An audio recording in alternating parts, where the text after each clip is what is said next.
it's a good idea having all these scruffy people come in here? They don't really look like first-class passengers. Catherine, I think it'll be just fine. They all seem very well behaved. They just want the best view of the Zephyr's run. Well, I do hope you're right, Ralph. But they really should know. All you visitors, please be aware that this is a first-class car, and you should all appreciate Mr. Bud sharing it with you today. Mommy, now look! What now, dear? Can't you see? We're about to go through a town. Can you see the crossing guards out along the tracks, Abbey? They're to make sure the Zephyr doesn't have any accidents today. Where are they? I can't see them. I agree, Abby. It is difficult to see the landscape.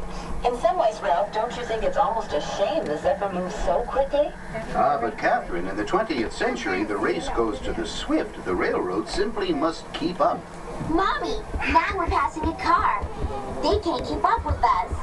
Amazing. The Zephyr is safer, more comfortable, and even faster than our finest automobile.